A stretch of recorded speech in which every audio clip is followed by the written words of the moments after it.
Over the last few years, peptides have exploded in the fitness industry. Every week there's a new compound claiming to build muscle faster, burn more fat, heal injuries overnight, or even reverse aging. Problem is that most of them don't live up to the hype. Some peptides are genuinely game-changing, like Retta, Motzi. Others have a decent science behind them, but are way too expensive for what they actually do. It's not what you actually think it does. It's pretty underwhelming how some of these peptides actually work. And for people that want to chase that goal where they see on TikTok, like, oh, I was using so-and-so, and boom, they got this physique. Doesn't really live up to the hype. And then there's some that are basically just burning a hole in your wallet. It's going to be covered under 4 categories: real world result, scientific evidence, cost versus benefit, and overall usefulness for bodybuilding and health. Obviously, this is just my opinion, and if you disagree with something, let me know in the comments, because I'm sure this list will start some argument. So first up, we got the hard R, Retta, S tier. The reason I'm putting Retta at the very top is because if your goal is fat loss, I genuinely think this is the most exciting peptide we've ever seen. I know a lot of people that are on it, and they've lost a lot of fucking weight. Let me tell you that, right? Unlike Ozempic and tirzepatide, retatrutide activates the 3 different receptors instead of 1 or 2. And that translates into better appetite control, better insulin sensitivity, greater weight loss in clinical studies. What I also like is it doesn't just help you eat less, which is a big challenge for a lot of people that are struggling with weight loss, but it appears to actually increase your energy expenditure as well. So you burn off a little bit more calories. So if I had to pick one peptide for strictly getting lean, this would probably be it. Easy S tier. The next one, we got Motzi. It's one of the most interesting metabolic peptides because research shows that it improves insulin sensitivity, mitochondrial function, and energy metabolism. And it isn't as flashy as like a GLP-1 or growth hormone, actual HGH, but it has a lot of potential, especially for longevity and metabolic health. And I think we're going to hear a lot more about it in the upcoming years. So I'm going to put this over in A tier. Next, we got ipamorelin. This, again, I would put it in A tier because if you're going to use a growth hormone secretagogue, IPA is probably my favorite because compared to older GH releasing peptides, fewer side effects while still stimulating growth hormone release. But the only downside is that you're still limited by how much growth hormone your pituitary can produce. That's why I personally rank actual GH on top of every secretagogue, right? So as I said, growth hormone, one and done, it's actual growth. All these secretagogues, you can only do so much, right? It tells your pituitary to produce more growth hormone, but at the end of the day, when you're getting it from an external factor, such as growth, then it tops everything. So next we got epithalin, and this is probably one of the most controversial peptides. The only reason it's so popular is because claims show in animal studies that it can activate telomerase, which is the enzyme responsible for maintaining telomeres. And telomeres are basically the protective caps at the end of your chromosome, and as you age, they naturally get shorter, right? And researchers believe that slowing or reversing this can slow certain aspects of aging. It sounds good, but the only issue around it is that there's not much human research and it's mostly animal trials. So besides some like decade-old studies, there's not enough clinical trials in humans that show that healthy people live longer, age slower. Could it have a future in longevity medicine? Absolutely. The biology is interesting. I understand where they're coming from with it. But right now, I think it's ahead of its science. So for that, I'm going to put it at overrated / niche, right? Next, we got KPV. It doesn't get talked about nearly as enough. One of my favorite peptides, right? Because I have ulcerative colitis, which is a chronic inflammation targeting my gut. Basically, KPV is an anti-inflammatory peptide that mainly people use for gut health, skin issues, and reducing inflammation. I think that not only people that have gut issues, but everyone in general should be using this peptide. The only reason is because your gut is also known as your second brain, right? Everything you eat gets processed through your gut. If your gut isn't optimized, then all that protein you're eating, it's not going to be as functional unless you had a good gut, right? So that's why I preach to always keep track of your gut health. For this, I'm honestly going to put this over in A tier. BPC 157, right? Everybody's heard of it nowadays. Moms, dads, kids, everybody. Not even in the fitness industry. The only reason is because there's so many animal studies and human evidence that shows that it works, right? The reason you would use this peptide is because it helps with tendon pain, ligament issues, and soft tissue recovery. It speeds up recovery immensely. I personally am using BPC 157 because I have a bicep tendon injury, and ever since using this, the pain has subsided so much, and I'm so happy that I can continue lifting how I usually did. If you're healthy, you probably don't need it. This is usually if you have an injury, but because of this, putting this in S tier. Now we got IGF-1 LR3. It definitely works. You get incredible pumps and your muscles look fuller. Your nutrition partitioning improves. But I massively think people overestimate how much actual muscle it builds compared to the hype. It's expensive. It's not like actual growth hormone. As I said, it's a secretagogue. So it's not something that you could run on end. Instead of that, I would spend your money on actual growth. But nonetheless, it's a pretty good peptide.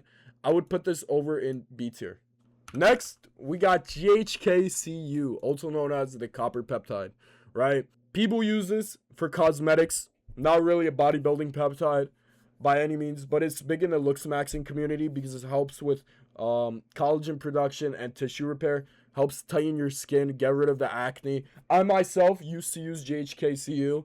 As you can see, I have a little bit of shoulder acne, a little bit of back acne as well. Genetics suck, but hey, what can I do about it? For this, I would actually put this in A tier, not S tier, because as I said, this video is more towards bodybuilding rather than overall peptides.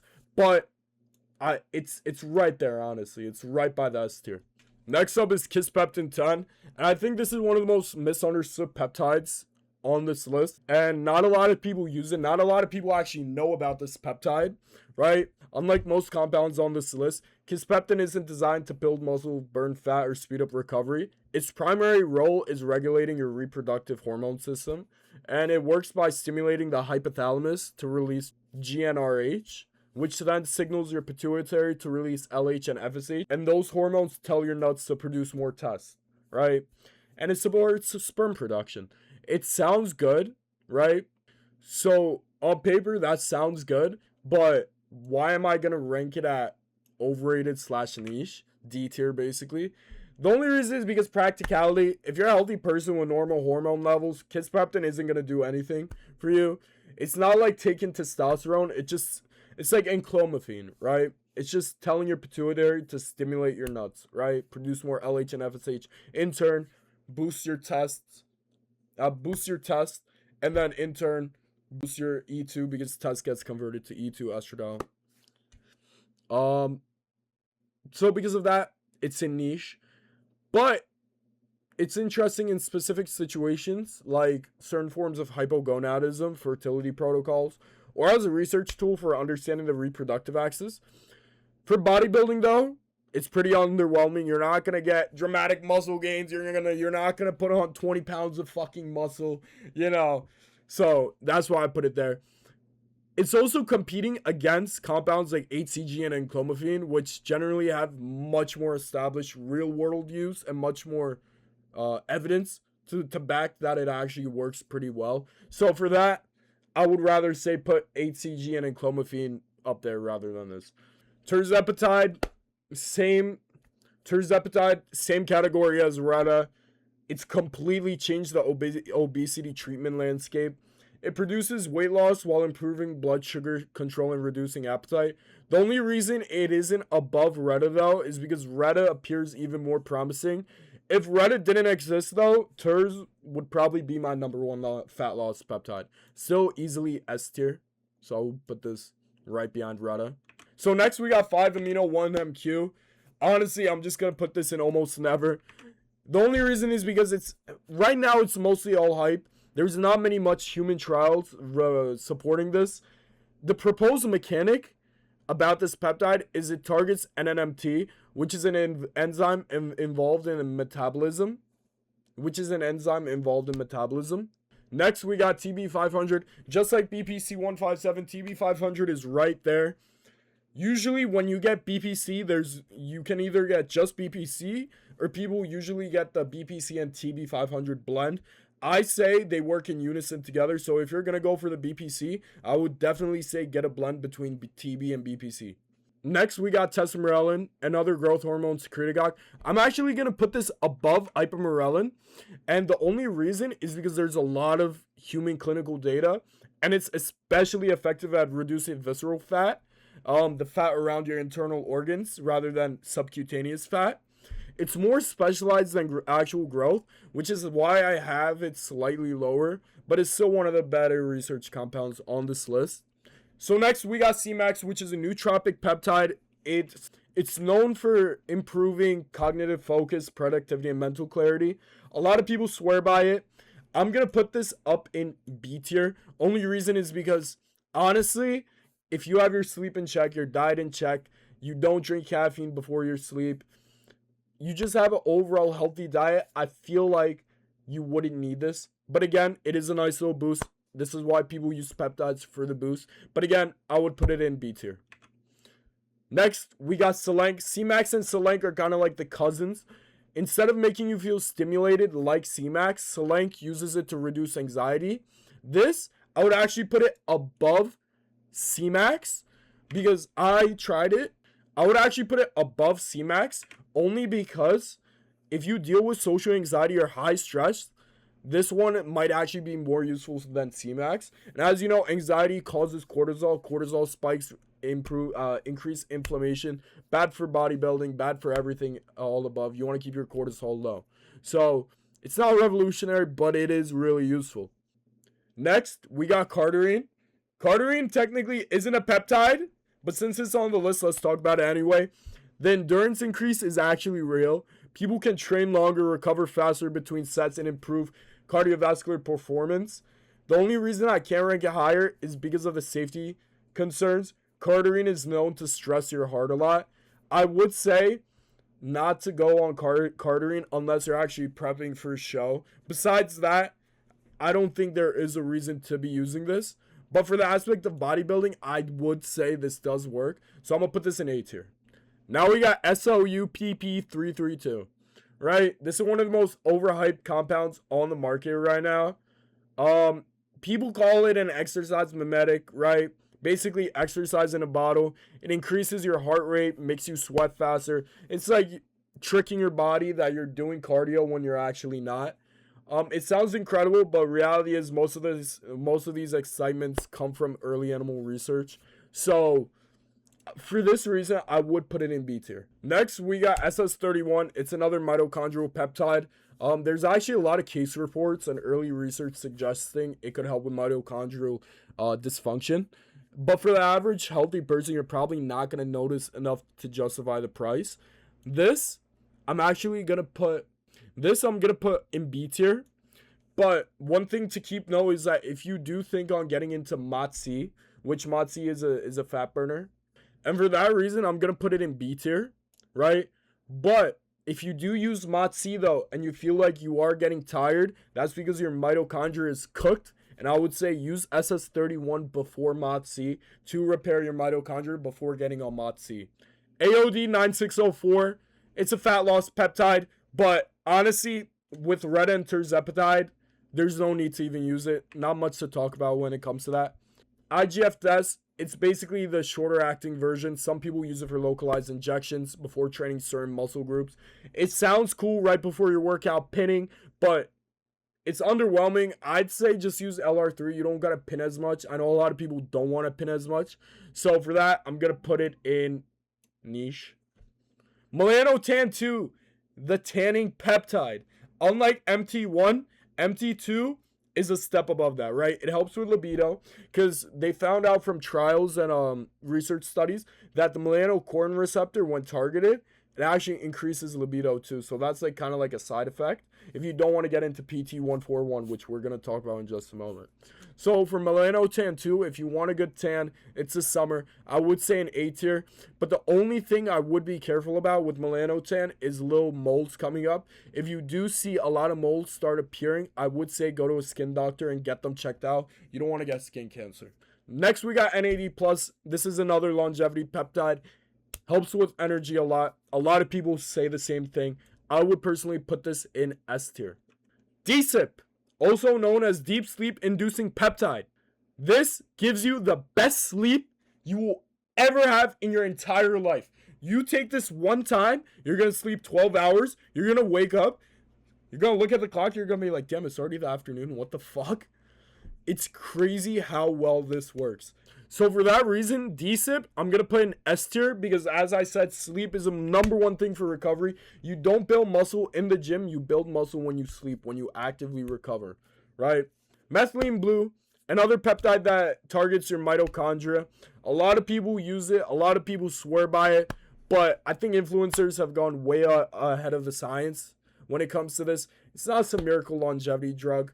For this, I'm going to put it in B tier.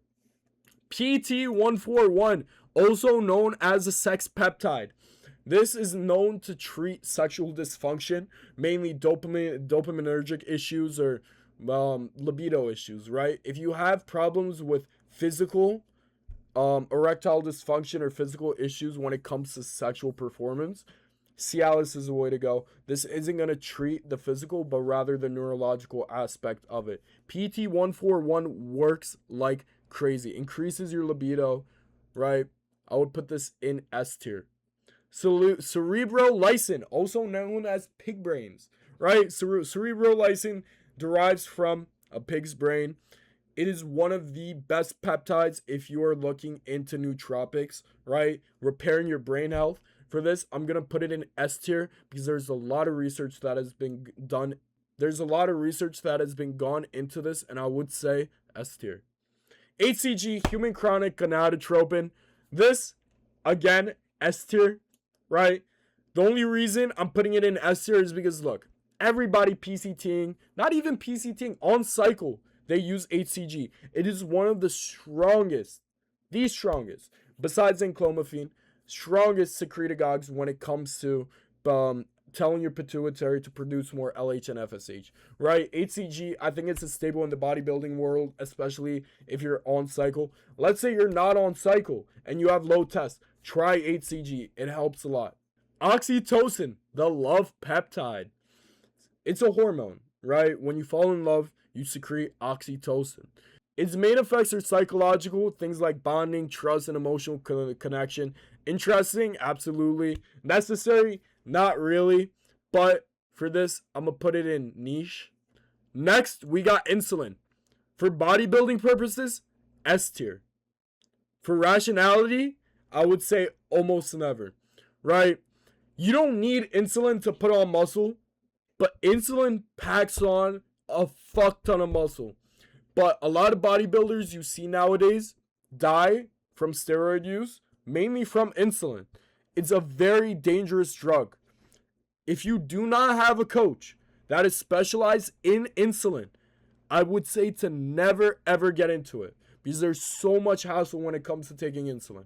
For that, I'm going to put in an S tier for bodybuilding, from a bodybuilding standpoint, but I would say do not try it unless you have an actual coach or you know what you're doing. Melanotan 1, just like Melanotan 2, but a little bit dumbed down. I would say B tier. Melanotan 2, I would say use that. Next, we got L-carnitine, right? If you don't know, carnitine comes from red meats, a lot of foods. Does it work for fat loss? Yes, it does. Is it a fat loss drug? No. It's just a specific nutrient that your body gets from foods, right? Injectable, way better than the oral form because it's so much more bioavailable, right? You see all of these L-carnitine liquids and all that people take for fat loss. It does not work. I'm sorry to say. You have to take a fuck ton of that for it to even be as bioavailable as injectable L-carnitine. And you want to be careful for TMAO. And for that, you need to eat garlic, right? You need to eat a lot of garlic to counteract that. For that L-carnitine, I'm going to put it in A tier. So let me know down below what peptide did I rank too high, which one deserves to move up. I'll catch you guys in the next one. Peace.